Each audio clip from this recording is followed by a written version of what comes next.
if you're on the East Coast, as our first guest.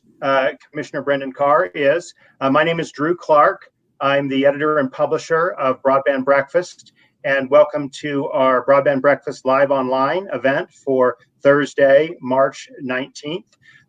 We've been doing these Broadband Breakfast Live Onlines every day since last Friday with the goal of bringing our community together around how broadband can respond to the coronavirus. Like I said, we're very pleased that we will have Q&A with Commissioner Brendan Carr, and following Commissioner Carr, we will have a dialogue about telework after about 15 minutes. So with that, I'm going to go ahead and introduce Commissioner Brendan Carr. Thank you for being with us on this webcast. If you would be good enough to tell us a little bit about what your last week or so has been like, Commissioner. You've been on the FCC since 2017. What has this experience been like from your perspective? I have to say, I'm incredibly grateful for the talented and hardworking staff here at the FCC. Chairman Pai has put in place, in short order, really an unprecedented effort to keep Americans connected, as we're going to talk about. More so than ever before, Americans are going online to work remotely, for distance learning for their kids, and for telehealth. And the chairman, his team, and the career staff at the FCC have been working literally around the clock for putting regulatory reforms in place to make sure the networks are up and running and Americans across the spectrum are staying connected. Commissioner, I'd wonder if you could just explain a little bit for our viewers. Many, of course, are super familiar with the FCC, but there may be some who may not understand exactly how it works. Now, Obviously, Chairman Ajit Pai is the head of the agency. You are one of the commissioners. What's the relationship between the commissioners and the bureaus that, I guess, technically issue the orders and do the rules? So could you just comment a little bit on that, Commissioner? Sure. So the FCC is run by 5 commissioners. The chairman is a commissioner, and he's also the chairman of the agency. We have a number of what we call operating bureaus, so Wireline Bureau, Wireless Bureau, Public Safety Bureau, and the chairman and his team have been running point over the last week or so, coordinating with our bureaus to issue orders at the bureau level, which move much faster than doing it at the commission level to provide the needed regulatory relief. But all the commissioners have been in communication with each other. And so the process is working very smoothly. I mean, 99% of what we do, even in normal times, is bipartisan. And I think that's the key right now, as well as, we're just focused on what we can do as an agency to help support Americans during this tough time. So how are you and the commissioners and the bureau chief staying in touch since, as I understand, at least since Monday or Tuesday, correct me, the agency has been effectively mothballed and everyone's working from home. So just update us on the progress and how you communicate and get things done in this time of telework. Yeah, starting just from the workplace perspective, the chief of staff for the agency, Matthew Berry, has been putting out a lot of consistent, clear guidance to FCC staff starting weeks ago about teleworking, and we've been amping up the messaging on that, strongly encouraging people to telework.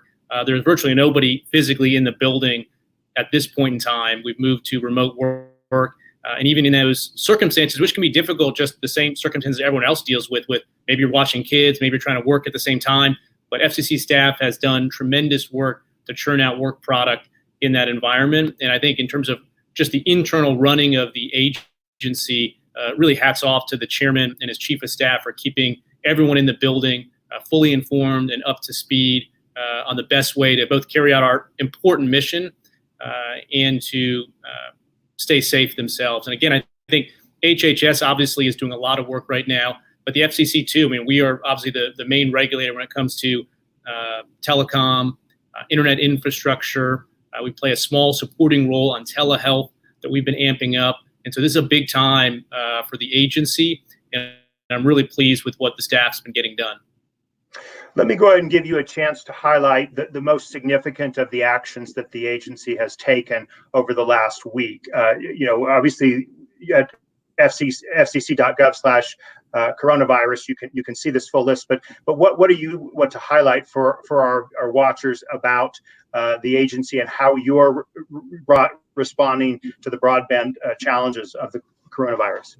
Yeah, thanks for the opportunity. So a little over a week ago, or about a week ago, Chairman Pai launched an unprecedented initiative called the Keep Americans Connected Pledge. We've had hundreds of internet providers as well as broadcasters step up and take that pledge. It does a few important things. One, obviously, it puts in place this idea that we should not terminate internet connectivity, don't terminate service to anybody due to an inability to pay right now. Again, this is all with the foresight of seeing people going online for all kinds of needs right now, more than ever. Two, obviously waiving late fees where people are struggling right now from being out of work themselves. And three, opening up internet access points, including Wi-Fi hotspots, where maybe you had to be a subscriber of a company to get this hotspot. We've encouraged people to open that up. The response has really been overwhelming. I mean, there's, as I mentioned, hundreds of internet providers that have stood up and taken this pledge. Separate from that, we have work streams going on about 5 or 6 different areas. So one, telehealth, as I mentioned, more Americans than ever are accessing telehealth. HHS has waived some telehealth rules that opens up telehealth to more Americans. So we've waived rules on our own at the FCC level so that ISPs, for instance, can provide free Wi-Fi hotspots and other connected devices to healthcare providers so they can engage in a lot of these telehealth activities. Second, on that front, we have increased funding to healthcare providers so they can obtain the connections they need to stay up and running right now. Second, low-income Americans. We have waived Lifeline rules, which is our program designed to keep low-income Americans connected to ease the burdens on them during this time. Three, we've taken a look at all members of the community, including deaf and hard of hearing. So we've waived rules so that sign language interpreters who play a key role in connecting deaf and hard of hearing people when they make communications calls, that those interpreters can work from home and continue to connect people from there. 4 is remote learning. Obviously, a lot of kids now, the classroom has moved virtual. It's moved into the home. We've waived rules so that ISPs can provide free Wi-Fi hotspots and other connected devices to the kids. We've extended deadlines that apply to participating in our schools and libraries program.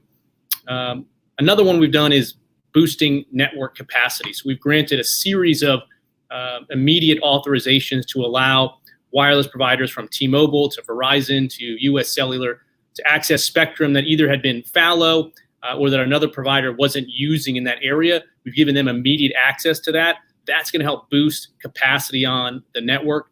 And then finally, broadcasters have also stepped up to the plate. Chairman Pai has done a series of calls with the broadcasters to make sure they're all on the same page in terms of PSAs and putting information out there to keep Americans informed. And then obviously, even outside of this initiative that we've been doing, the private sector has been stepping up to the plate. So really proud of the work that this agency has done on such a quick timeline, and also the private sector from broadcasters to broadband providers. Now, let me ask you about an issue that came up in our discussion yesterday on Broadband Breakfast Live Online, and that is about whether providers of Lifeline services should be alleviated from or should be required to allow unlimited minutes or unlimited usage on plans. The concern here is that people are feeling constrained in their use of minutes or use of bandwidth and not making the phone calls or getting the information they need that would keep them from going out and waiting in line somewhere to get potentially exposed to the coronavirus. Did you have any reaction to actions the FCC could do in that front? Yeah, we've been monitoring that exact issue. We have been in close communications with the private sector on that issue. And I think there's a lot of efforts that are underway right now, including, for instance, if a main network provider that these Lifeline providers use that network, making sure that network provider doesn't cut off those Lifeline providers once they hit a certain amount of gigabits of capacity. So we are working not just in what we've seen, publicly, but we're having a lot of communications to make sure that people aren't unnecessarily getting cut off right now, because we don't want to see the result happen that you laid out. And so I do think that there is some good work going on in that effort. Nothing to announce publicly at this point, but we're aware of the issue and we're doing a lot of work to try to address it. I also want to ask about E-rate rules regarding, community anchor institutions, schools, and libraries that may feel constrained to open their Wi-Fi up to people for, quote, non-educational uses. This has been waived before, or there have been exceptions before. Is that anything of under consideration by the agency to make sure that E-rate and Lifeline rules don't hinder someone from opening their access to the broader community? Certainly, I think every reform like that is on the table right now at the FCC, and we are churning through a lot of these relief efforts. We've taken a number of steps on E-rate already, and I anticipate further actions from the FCC on E-rate. I think you're right. We want more Americans connected wherever they can get connected right now. Any red tape that we can cut to enable that. The key priority right now is making sure Americans can stay online, access vital information. That is paramount above all else right now. And so we're happy to take a look proactively and in response to people about steps we can take to enable that. Now, in regards to, viable information and factual-based information, I do want to ask whether it's productive at this time to be commenting and tweeting about things like the China virus or the Chinese virus. You've done that several times on your Twitter feed, and I just want to ask, is that really the right approach that we should be taking, or what is your purpose in highlighting this term? Yeah, I think, look, we're in an unprecedented global pandemic right now. We are working, full steam ahead at the FCC as I've laid out the series of regulatory actions. I do think it's important as a country that we know that we are going to get through this, and we are going to get through this in a way that we are stronger and more prosperous than ever. I do think it's important as well to highlight, part of the reason we're in here is the lack of freedoms that we see imposed by the communist regime in China. And there will be plenty of time to talk about that and discuss those issues as we get through this as a country. But I think that's helped to contribute to where we are right now around the globe. And I think making that note while we continue to do the real work that it takes to keep Americans connected is the right step. Well, and I certainly understand the point. I don't want to defend communism or clamping down, but isn't it the case, though, Commissioner, that some of those quarantines that the Chinese government put in place are potentially responsible for lowering the spread? I mean, would you or anyone be calling this the Italian virus or the Italy virus if it had started in that country instead of in China? Look, I think what we're focused on right now is making sure that Americans stay connected, that we get through this global pandemic. I think there are, officials in the Chinese communist regime who have been putting out false information that this thing started in a U.S. research lab with U.S. military. I think taking 3 seconds to call that out as being disinformation and being false is the right thing to do, while we spend the vast majority of our time pushing this information out there to make sure that Americans can stay connected during this really unprecedented period of time for us. Speaking of misinformation, are you pleased with the progress of the U.S. media in reporting this, both broadcast, print, so-called print, and social media, or do you still believe that there are things that are not right in the way, for example, the social media networks are flagging or putting buttons on information about the coronavirus? I'm really happy with the way this public-private partnership has been unfolding. Broadcasters have engaged an important public service announcement initiative to convey information. Tech companies have been putting up on their landing pages and banners important information. I think everyone's oar is in the water, and we're heading in the right direction. I mean, look, this is, again, uncharted territory for this country. We are going to be in for a tough time. But I do think on the other side of this, we are going to emerge as a much stronger and more prosperous country. I think one of the ways we're going to get the bridge there is making sure that these networks are, robust, resilient, staying up, and we're looking out for every American from low income to those that are deaf and hard of hearing, and that's exactly what we're doing. And so I'm pleased with the effort that we're seeing. Yeah, I mean, one of the reasons that you know, we've done this series. We've launched this series is because there's so much uncertainty right now about what the future holds. The only certainty that I've been able to grasp is that we need technology. We need broadband to be able to stay in touch like we're doing now in the midst of not being able to interact face to face. Where do you see the FCC going, not just these next 2 weeks or even 2 months, but what are going to be the steps beyond that we take from this experience and strengthen our communications infrastructure as a result, Commissioner? Well, stepping back from the immediate steps that we're taking now and that we're going to continue to take, we're really headed in a great direction as a country in terms of our internet infrastructure. If you look back over the last couple of years, starting at the end of 2016, for instance, internet speeds are up 85% since then. The digital divide, the percentage of Americans that aren't connected to high-speed internet, narrowed by about 30% from 2016 to the end of 2018. There's more competition now for your broadband dollars than ever before. So I think, thankfully, we've made a lot of progress over the last couple of years, and that is now paying off as more Americans rely on these connections. And I think when we get back to relatively normal business, we should continue the steps to free up more spectrum and make it easier and more cost efficient to build out internet infrastructure. And there's certainly a lot that we can keep doing on that front at the FCC. Do you think that the huge volumes of traffic we're seeing online now is any indication of devoting more attention to wire-based network as opposed to wireless, or do you see a need for every network being strengthened?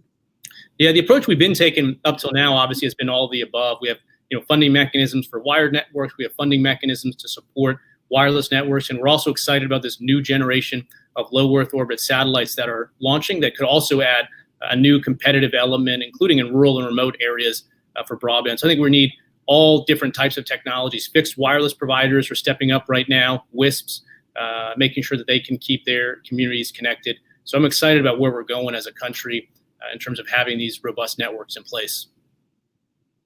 I'd be remiss if I didn't ask you about deadlines. That's always a subject many in Washington, the broadband community, are focused on. Has the FCC extended deadlines for comments? There's a CBRS auction coming up June 22nd. Is there any discussion about changes in timelines because of the coronavirus? All of this is under active discussion, obviously, and consideration at the FCC. We have waived some deadlines in terms of participating in the schools and libraries funding program. And we're going to take everything under consideration. Obviously, we have to keep moving forward and making sure that we are engaged in the regulatory efforts that are going to benefit Americans and benefit the country while balancing the deadlines that are coming up and some of the constraints on people's time. So I think so far we're doing a good job on that. And I think we're going to continue to land in the right spot on those issues. Well, Commissioner, I appreciate your time. Want to be respectful of it. As you know, we're going to go right into a discussion of telework and tools for telework. Do you have any thoughts on that topic or anything else for that matter that you'd like to mention before we excuse you and let you go? Yeah, I just think, I'm glad that the networks are holding up so well. What we're seeing in terms of capacity so far as more people are moving to telework is essentially the peak hours are being extended. So we're not necessarily seeing in all cases a boost above and beyond demand that we normally see, but whereas you would see that demand over relatively short periods of time, it's being lengthened and spread out. And I think that's a sign of a lot more Americans that are working remotely. And it's a tough situation, whether you've got your own kids at home and managing that situation while trying to work. It's juggling a lot, but I think there's a lot of us that are lucky to be in these situations where we can work remotely right now. Very good. Anything else you'd like to say, Commissioner? No, thanks for having me. I appreciate it. It's always good to get this information out about what the FCC is doing, and in particular, our wonderful staff. And I think we're going to continue to see regulatory efforts to help support this country as we get through this tough time. Well, very good. Thank you again for your time. Good luck and stay safe. We will now add the rest of our panelists to the discussion, and we will let Commissioner Carr go. Thank you again for your time, and join us next time at 12 noon Eastern time. Take care. Well, thank you, Kate Lister, Joel McKay-Smith, and Kaylin Trichon for being with us. Obviously, we just had a good discussion, and we really appreciated your patience while we had the discussion with Commissioner Carr. I'm going to start with Kate and then go to Joel and Kaylin, but I just would first ask if you have any thoughts on what the commissioner said about telework or about some of the other comments he's made as you all have been monitoring and digesting what's going on in the workplace over the last week or so as more teleworking is happening. Kate, let's turn to you. Yeah, I guess the one thing that came to mind is sort of the rural broadband issue. I wonder how many people are not able to connect, and what we're going to do to solve that problem. Not everybody lives in a place that has broadband. I mean, as hard as that can be for some of us to believe. So I hope that this will create some kind of urgency for that. Great. Joel, let's turn to you on reactions. Well, number one, Kate, nice to meet you, as well as Kaylin. Utah, where we live, is actually a unique situation where the broadband is actually, with a couple of exceptions, better in rural than it is in the urban core.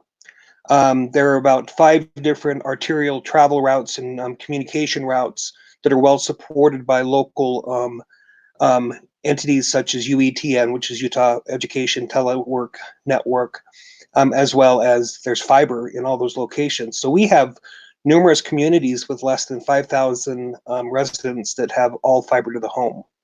So it's easier to actually obtain a new service with high-speed broadband, ironically, in the rural communities than it is on the Wasatch Front, because growth has been so great here in what we call our Silicon Slopes that problem's not as much of an issue here. So we have that advantage.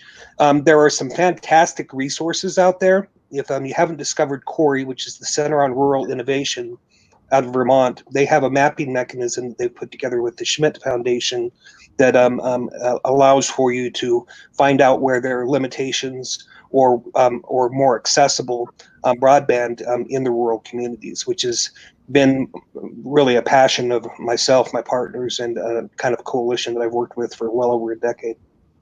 And did you have any reaction to the commissioner's comments, Joel? I'm not in a position to judge one's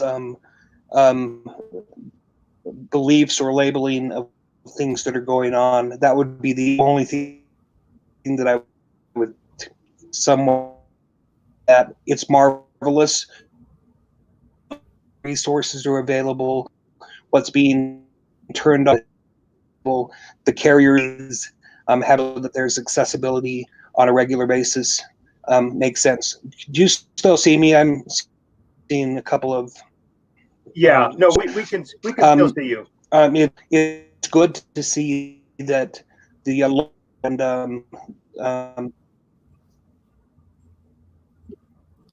okay. It's good to see that the local and state and national government is getting together, and they recognize for there to be as much everybody. I'm wondering if Joel should maybe turn off his video to reduce the bandwidth drag. Nothing personal, Joel. Well, okay. We certainly need to all be flexible and adapt in this new format, and it certainly has glitches. We're all kind of crossing our fingers and hoping things work as we go through here. But we have found it works. So whenever you feel you've got a good connection, Joel, go ahead and put your picture back up. Kaylin, let's kind of go to you. Any reactions on telework? But say a few words about your kind of expertise and practice, and then we'll go back to Kate and Joel to speak a little bit more in depth about some of the issues in telework that you have experienced in your study of the subject. So Kaylin, go ahead. Thanks for having me, Drew, and it's nice to meet both Kate and Joel. Just a quick reaction to the commissioner's comments. I think he brought up a good point about different organizations stepping up and really trying to help with connectivity and alleviate some of the pressures that are put on different organizations that don't have a certain level of, package with certain providers as people transition to remote work, but also as the increase of people communicating through collaboration platforms like this. We're seeing a lot of really great work being done. So I thought that was really important, and it is an important point to continue to bring up and recognize these organizations are stepping up to the challenge of connectivity and trying to help as best they can. My background is in cybersecurity, and I've teleworked in every single job that I've had, not full-time, but at least part of the time. So I think some of the biggest things and what I hope to bring to this conversation is just as we're seeing the amount of people transition to telework and organizations are faced with an increase of remote access to competition sensitive or proprietary information, we need to address how we're securing our at-home networks and being able to communicate and provide the tools necessary to help people make sure that they're taking the right steps. We're seeing an increase in malicious activity around the coronavirus. And so just really communicating that and helping people be safe and secure during this time. Well, wonderful. And thank you again for kind of shifting our order a little bit because of the reaction. I want to kind of dive fully into this topic, which is kind of tools for telework and how our country is adapting to a surge. But obviously for each of you, this is not a new thing. You've been studying this issue for many years. And there's a couple interrelated pieces. Let me just kind of lay a couple of them out and then invite you to speak expansively about them, Kate and Joel and Kaylin. And one is bandwidth, okay? And obviously there's a bandwidth issue on each of our sides as well as on other people's sides. And certainly that is an issue we don't want to kind of get caught behind. But Kaylin has raised another important one, which is security, right? I mean, how does that play into the adoption of telework? And resources. How do you make your setting your workplace a professional place so that one can video conference in comfort, so to speak? And I guess I'm going to throw in one more, which Kate, you actually suggested, which is there going to be a tipping point? And will this force us to a tipping point? Will telework be the new normal and going to the office will be like, I don't need to do that ever, right? So Kate, please go ahead and offer your perspectives. Sure. Thanks for having me. For those in the audience, you might not know that Drew actually asked me to join yesterday. I don't know how recently he put the other guests together, but I think that's pretty amazing, and I think what you're doing is really valuable. So I've been pushing this rock uphill for about 13 years, convincing companies, making the business case for telework, for remote work, for workplace flexibility, showing them how to do it, making the C-suite case for it, quantifying the impacts of it. We show that employers can save about $11,000 per half-time telecommuter per year. And that's based on very conservative assumptions. So, what we're seeing now, just in terms of the broad picture, you read numbers that 70% of the employers offer telecommuting. Those numbers come out from the Society for Human Resource Management and a number of other places. But if you look at who offers it to all or most of their employees, that number is about 7%, and that comes from the Bureau of Labor Statistics. If you look at the number of employees that say they want to, 80% of the population says they'd like to work remotely at least part of the time. But if you look at the numbers about who does, only less than 4% of the workforce, not including the self-employed, works remotely half-time or more. Now, Gallup shows that about 43% does it with some frequency. And our research shows that about 56% of US jobs are compatible.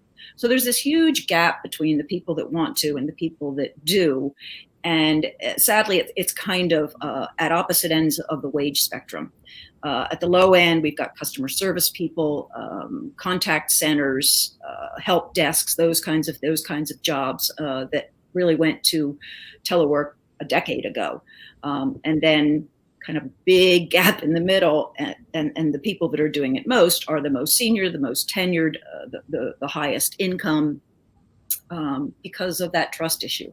And Jack Niles said this in the 1970s when he first invented the term telework, that it has to be based on trust, and unfortunately that's still not there. That's the primary reason that companies will not allow the people to work from home.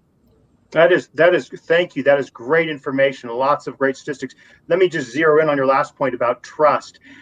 How do you get that trust, right? What does a workplace do? Does it basically say, well, we're only going to hire people we trust, and therefore we'll let them all telework? Or is there something more subtle there? How do you develop trust so that an employer says, oh yeah, go ahead, telework? Yeah. The first thing you do is you have your managers do it. So the most highest indicator of whether a manager is going to support it is if they've done it. And I think that's, we're going to test that out here over the next months. But the real issue, I mean, when a manager says to me, oh, I can't, how do I know that they're working? Well, how do you know that they're working now? Just because you can see the back of their head does not mean they're working. The highest volume of online shopping is during working hours. So, just being able to see them does not mean they're working. So it has to be about managing by results. And, we've known since the 50s that is the way to optimize employee performance. It gives them autonomy, it gives them purpose, it gives them goals, and it avoids micromanagement. Let somebody know, make an understanding of what it is you expect, and then get out of the way. The people that are going to cheat at work are the same people that are going to cheat at home. So, just forget that. And all the data shows that people are much more productive when they're working at home because they don't have all of the distractions. They give back 60% of the time. They have new distractions. Yeah, well, I mean, right? this is unprecedented. I would never have suggested that people who have small children at home are the best candidates. But here we are. I talked to a woman that uses a tiara. She doesn't have an office, so she puts a tiara on, and her kids know that they can't talk to her when she has the tiara on. What a great idea! That's how she's handled it. So we're all good. We're all learning here. We are, and I'd like to get to more of those topics a little bit later. But Joel, let's do round two here, and please tell us a little bit about you're the CEO of Accelerant Business Solutions Provider. And you and I, of course, have spoken quite a lot. We've discussed events in Utah where I am physically right now. Tell us, Joel, about what it is you guys do to bring the rural and the urban, I think you call it rural or urban. To talk a little bit about this, because this is so useful for this discussion we're having right now about everyone now in the teleworking mode. Certainly. Our platform, our people, places platform approach to what we're doing has been what we've been pushing for about 4 or 5 years. I think that you rode out on that bus tour with us to Vernal, Drew, probably about 4 years ago or something along those lines. It's really interesting how you have to have a cultural acceptance, much like the trust that you were talking about, Kate, that works within a community itself. And we've been working in 25 Utah counties now for about 5 years, and about 4 counties for almost 14 years, with the ability to establish trust where you can have an entry point like what you talked about with the contact centers, and be able to work within the community with mentors and supervisors within the communities to be able to bring the skills up. It's as simple as being able to come up with the soft skills necessary to operate a computer and to interact with people, and being able to make sure that you have infrastructure within the community from a community standpoint.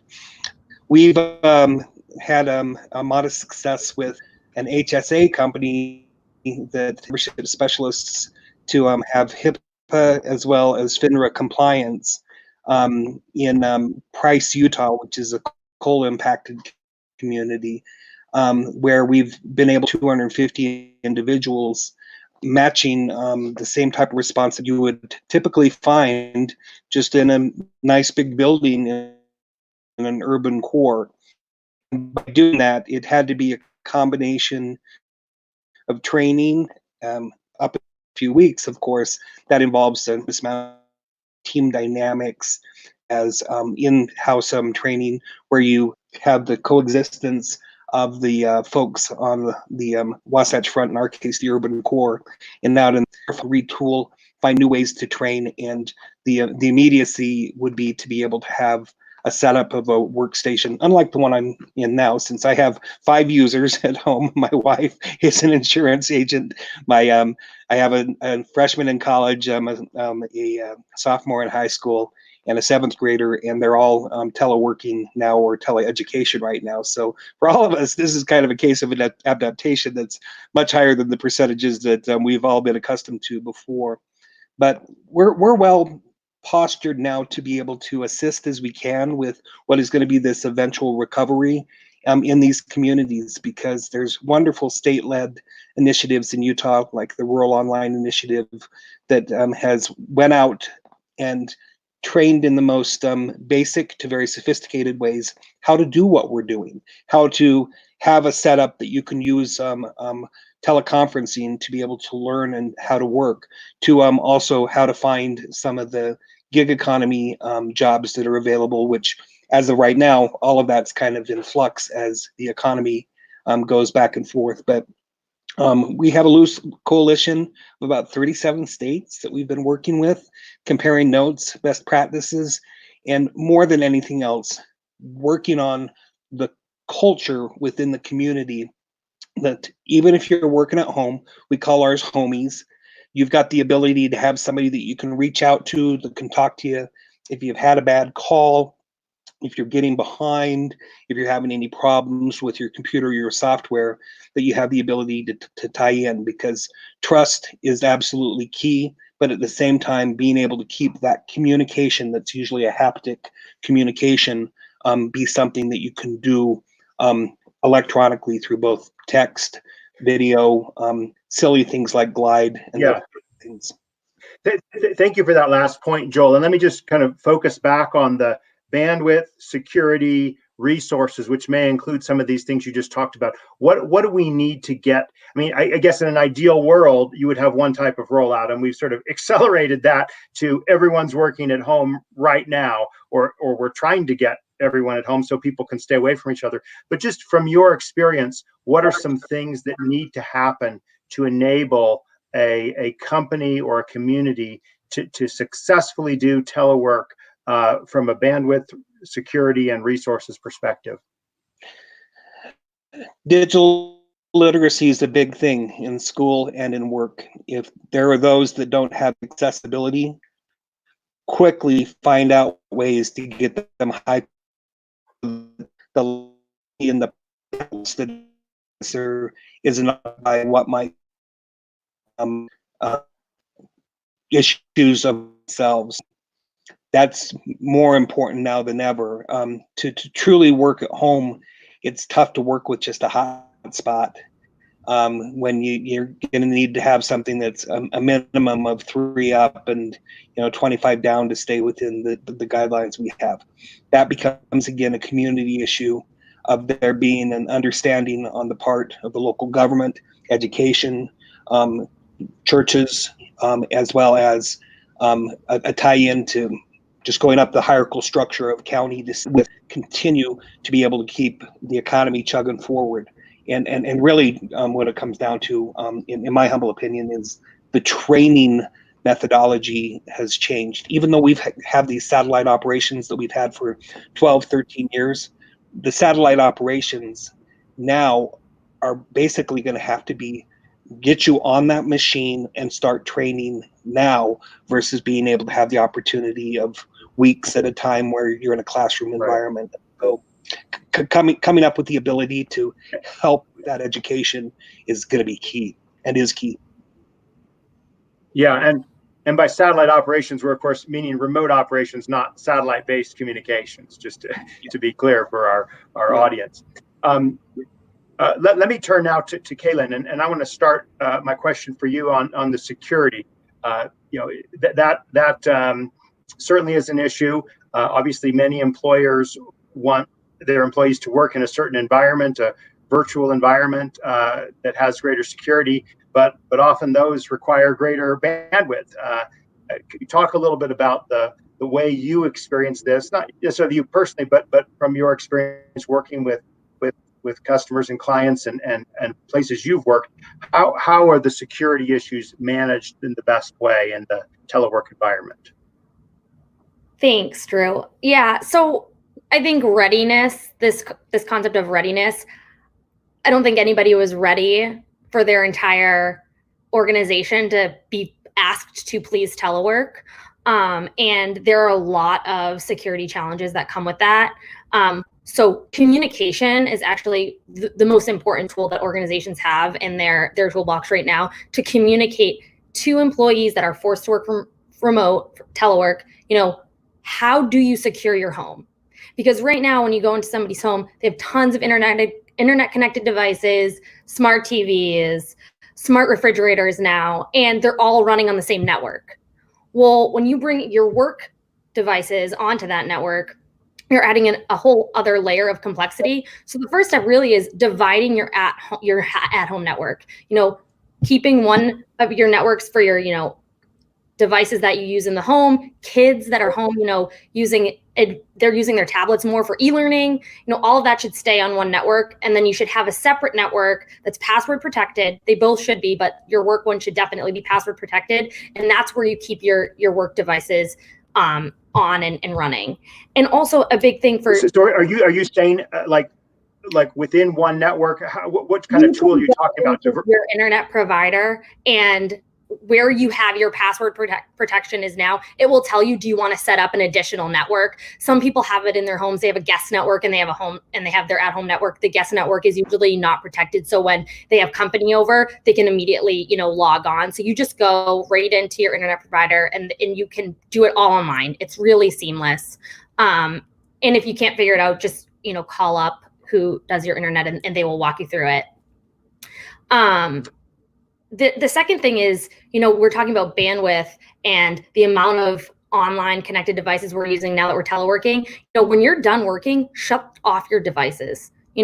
That's a great tool for security, but also to help with connectivity. Having so much running on the network, if you just turn off your device that you're not using it, it's going to free up some of that space. Another thing is organizations should be administering virtual private networks to their employees. If you're going to be accessing remotely, data from your organization, you need to be doing it through a secure connection. So VPN is definitely something that you need to have and you need to use. And then also just multi-factor authentication, making sure that you're authenticating who you are to your organization. That's getting it, whether it's getting a text to your work device or a follow-up email, really making sure that you're not being duped by, somebody else that's a malicious actor getting into your network connection. Yeah, we've just gotten this great question. I want to ask you, Kaylin, the biggest change I've seen the past few days is the adjustments to open meeting laws for boards and telecommuting. She later corrected. So let's take that, both Kaylin and Kate here. Because actually this jives with my experience. It's been, I appreciate Commissioner Carr coming on, and that's the first government official we've been able to get, because maybe it's a little harder to get government people when they're in a work from home environment than corporate. And so what reactions do you have to Lisa Neal Shaw's question here? Well, Lisa, I held my first HOA board meeting virtually this Tuesday, and I'm the president of the board, and it involved 3 different newsletters that came from Adam Sterling, who is the law firm behind all of the HOA laws in California, but we're also governed by corporate bylaws. And so, at first they said, yeah, you have to have somebody in the room and everybody has to be able to hear, and then you can do the rest of it virtually. Then 2 days later, they put out something saying, no, we don't want you to have these virtual meetings, and then or have these face-to-face meetings. And then 3 days later, they said, absolutely, do not have face-to-face meetings. We don't care what the law says. And told them virtually, here's kind of a best practices for how to do that. And I tell you, it was the best board meeting we ever had. Kaylin, what reaction do you have? I mean, particularly to government workers on this line we were talking about secure networks and security. We all know the problems of running government business not on government computers and equipment. But what what are some ways to still do government work on government equipment when you're working from a non-government location? Yeah, I mean, the government has a telework policy and always has. So they are equipped to have people work remotely and do it securely to maintain continuity of operations. I think, the degree to which you can do your entire job, that's going to change a little bit, just because some information that you have to be physically in the building to access it and use it. But to this point of the virtual meetings and, doing that, because of the shift, we're seeing apps like Zoom and other collaboration sites putting out guidance to help secure and lock down your virtual meeting that you're having, to make sure that outsiders aren't, dialing in, former employees that still have the dial-in numbers aren't, listening in. So there are ways to lock down your meetings. So there's some great tips out there that are being put out by the providers. Every collaboration tool is different. So I would say whatever one you're using, please go. They've issued guidance on how to lock down your remote meeting, because they are starting to see that there are some challenges from the security perspective.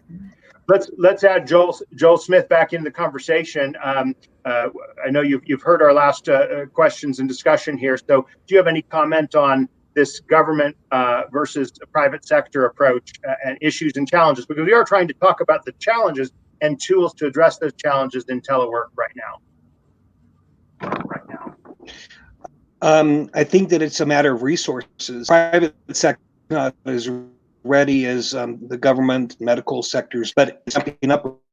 Can you comment earlier, being able to make sure that the router for the kids spot for the work, being able to come up with the help people through their specific type of routers to be able to set them up as a work router and then as a home router, I think is a key component. But when it comes down to being able to have people that are private versus public employees, it's really going to be a step up on the part of the IT directors with those companies, those to get up to speed and to try to be able to help them out as physically as I mentioned before. I unfortunately Comcast kicked me off. Is being able to have the necessary hardware to pull it off. And Joel, Kate, and please go ahead. Joel, I think you make a really good point there with IT. IT is going to be, bombarded over the next couple of weeks with challenges, problems. And so patience and just thanks to the IT folks out there that you're tuning in. We really appreciate all that you're doing. This is definitely unprecedented, and it's going to cause a lot of work and stress on those folks. So just want to say thanks. And that's a great point to bring up, Joel. Now, Lisa has raised another great question here, which is about people in rural and small communities are having their jobs impacted and filing for unemployment. There's options to file online, but they lack access. How can we get hotspots? How can we do telecommuting for those who are on the other side of the digital divide? I'd love your thoughts on this, Kate. Actually, I'd like to hear from Kaylin on this. All right. Well, I think it's a challenge for access especially in rural and low income communities. My mother's actually a inner city school teacher, so e-learning and having they're pushing teachers to hey, make sure that you have your curriculum uploaded onto Google Classroom or to some virtual collaboration center, but students they don't have access to do the work. They're using their parents' mobile device to try and download an it's a resources. I think Joel said earlier, this is a resources challenge. And I think we're starting to see some of the big organizations kind of step up and say, hey, we're going to try to get access out there. We're going to do the best that we can. But I mean, it is definitely hard and it's going to take time. Joel, go ahead. I was part of a very large conference call yesterday with Silicon Slopes. And one of the things that came up was we're going to be looking at a new phenomenon, which is a digital well check.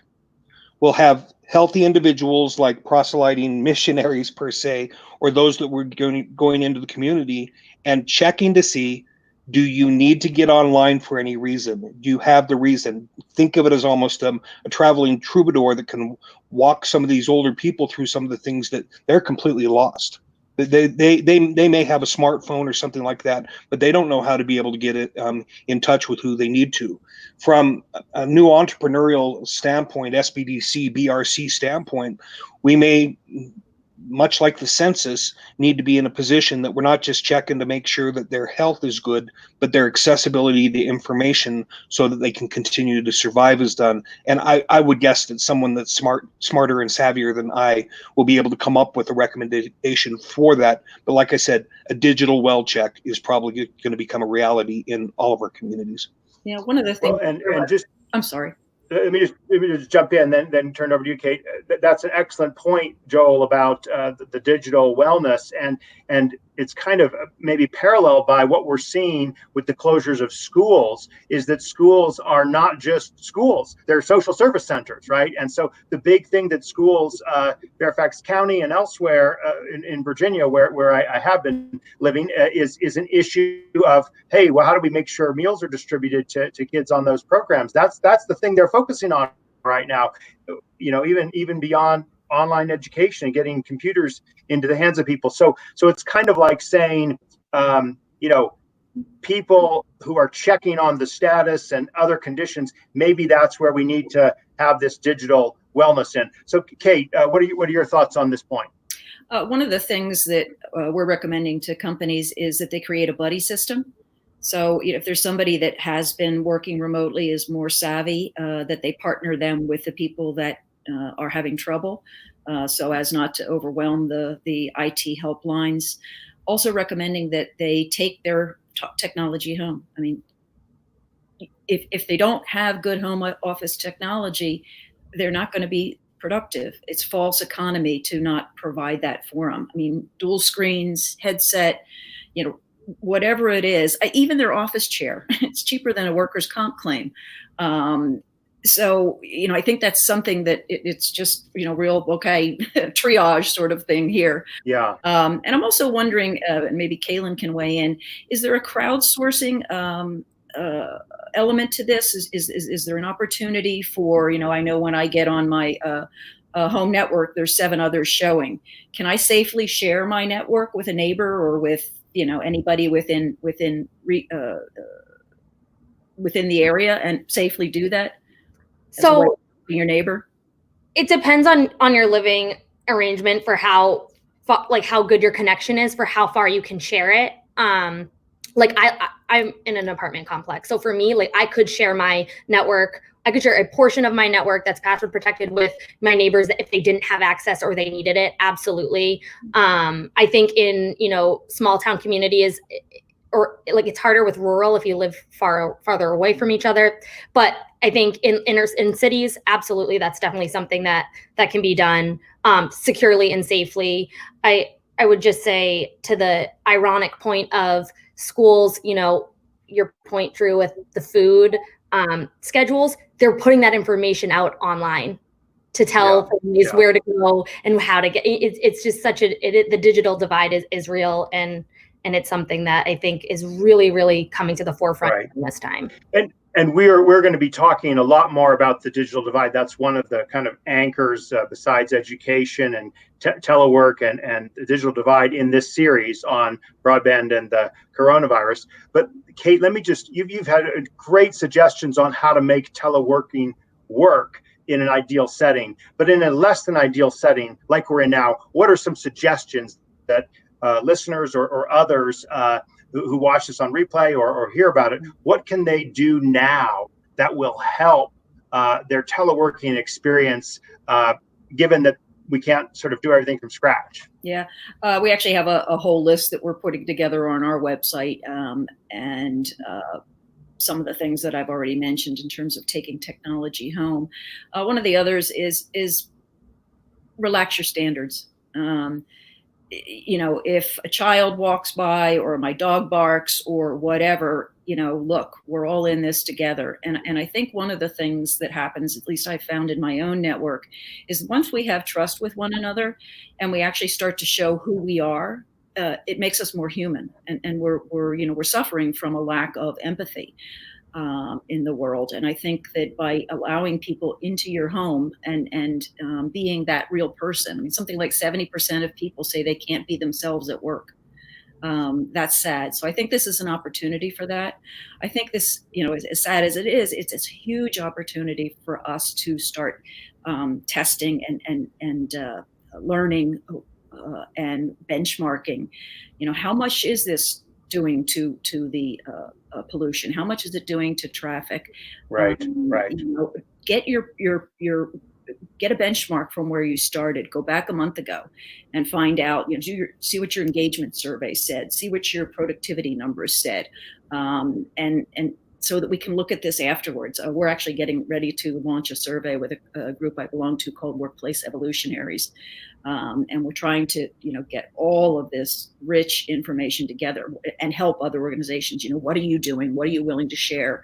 There's also a really good website. And gosh, maybe I'll email it to you in a bit, Drew. And we've collected on our website that big companies are doing. This is the steps for the big companies. Yeah, we'll post these resources on the page for this this webcast afterwards. Kate, that reminded me your point here about you've talked about these tools and resources, and I just also wanted to ask you about the ways that I've lost my question. How about that? So we got to relax our standards. Another question, or just mention another resource. GitLab has their whole 600-page employee manual, free, online, open source, Creative Commons, and it goes through everything, particularly the communications chapter and the all virtual chapter. They're a 1,000-person all virtual company. I mean, it says, when do you use chat? When do you use email? What kinds of things you have to be careful of with email? Communication, by the way, is something you should do more when you're working remotely. That helps to dissipate that issue of, what are they over communicating. No, and I've remembered my question, Kate, which is to specifically direct you to or ask about what are the ways that we can make sure people I lost it again. How about that? Glad it's done. Those standards. We have a new question here from Bert Klimas. Encourage people to take speed tests now to populate that data. So that's definitely something that we've heard of. So actually, Kate, I finally remembered it. I'm going to ask before I forget it again. So the future of work, right? I understand that you focus on that area too. There is a lot of concern in the immediacy of the coronavirus that the gig economy is crumbling, right? I mean, in the sense that the stability of work is an important anchor for people. And in the likely recession that we are about to enter, if we haven't already, gig economy doesn't have that same kind of stability. So could you just speak to that in these last couple of minutes we have, and then I'll ask for Kaylin and Joel's final thoughts. This tension between stability and the flexibility that telework provides, the gig economy, what are your thoughts on how we square that in this future workplace of tomorrow? Yeah, I mean, there's a lot of people that have been looking into that. What are the securities? What are the if I get injured, what's my, there's no fallback. I mean, I've been self-employed for 30 some years, and sometimes it's busy and sometimes it's not. And for people that are living paycheck to paycheck, that's really important. So there are presidential candidates, I don't want to be political here, that are talking about things like universal minimum income.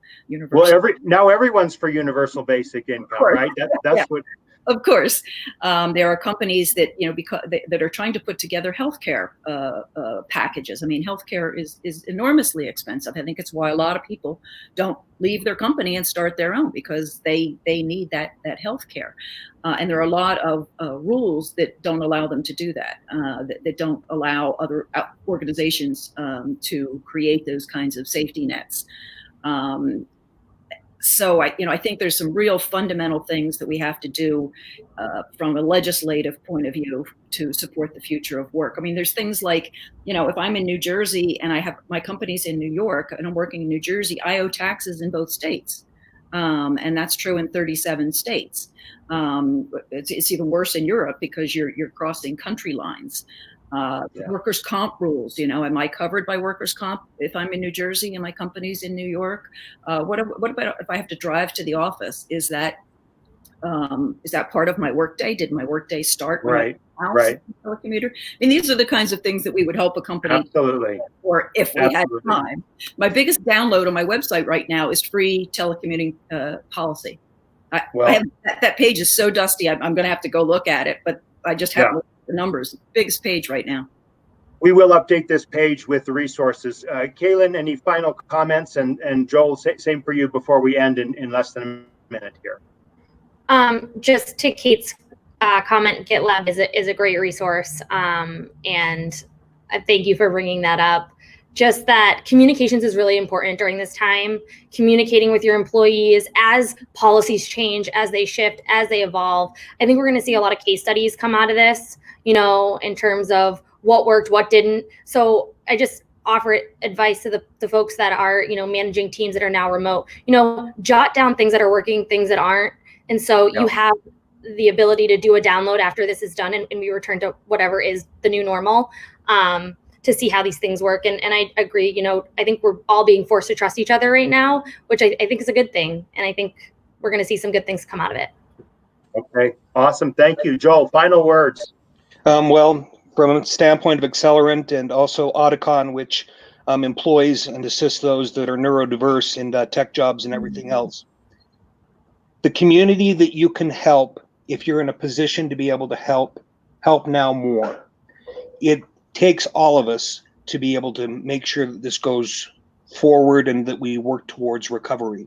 The three of us, there are so many more counterparts of us that, like Kate and myself, have been working from home and being self-employed for 30 years. But we're going to have to help these people survive through it and then start thinking about the solutions right now, utilizing the skill sets that we have and be able to help more people to utilize those skill sets, because this isn't going to be a short haul. It's going to be a long haul, and it's going to take all of us and our community. Great. Thank you, each of you, for being with us.